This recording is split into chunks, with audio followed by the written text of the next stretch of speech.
Golf or similar? It's nothing like a Golf. Like a Golf, but not a Golf, but a hatchback. Yep. Just handle like a Golf.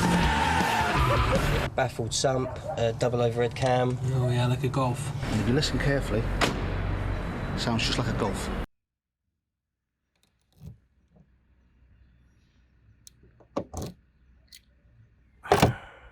Just like a Golf.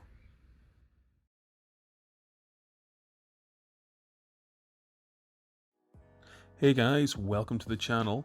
With all the lockdown misery going on just now, I thought it would be the time to introduce my daily driver, my 21-year-old VW Golf SDI.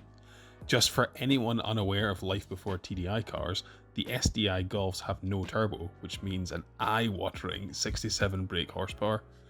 It does in fact accelerate just as slowly as you'd imagine. So why would anyone actively choose to drive something as slow as this? Well, the beauty of these old diesels is that they run on pretty much anything. I'm currently running it on Veg Oil, and once this tank's empty, I'm going to try out a 50-50 split of used engine oil and diesel, which I think the Americans call black diesel.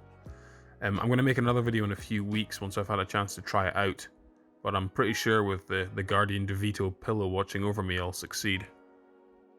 So far, I've found that the Golf runs on Veg Oil just as it would on diesel, with the only real exception being cold starts when it's below about 10 degrees Celsius, and it really doesn't like it when it's below 5 degrees. There is a little bit of white smoke after it starts up, only for the first 20 seconds or so, and then that's only if it's below 10 degrees. I've already done 2,000 miles in it, and it seems to be happy chugging along on the golden goop. I did try out running vehicles on Veg Oil about 6 years ago when I bought a 1995 Toyota Hilux and had a 3-litre turbo diesel engine. It had literally zero issues running on Veg Oil, even from cold starts from freezing.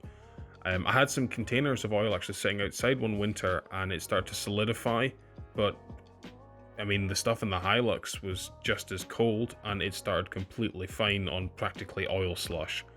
I actually drove that car from Mongolia to Scotland and got all the way to Russia on Veg Oil in November, and I also trailered a haggard old Mark II Ford Escort from Portugal. Anyway, after running that Hilux for about 15,000 miles solely on Veg Oil, I knew I had to get another oil burner again.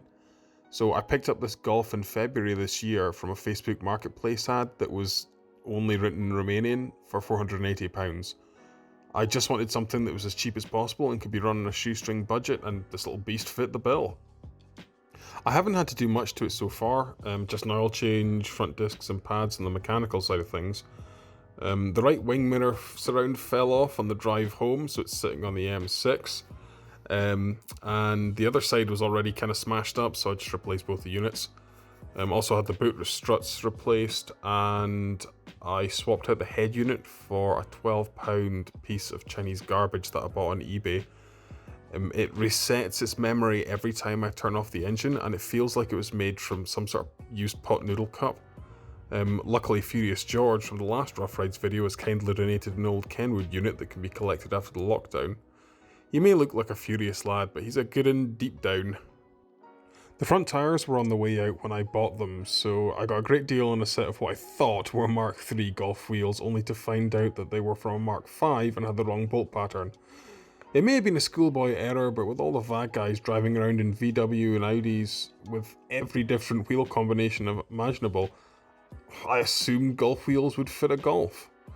Anyway, after selling the mistakes, I picked up a shoddy used set of wheels and did a mix and match job for the best tyres to give the car a proper unloved banger look.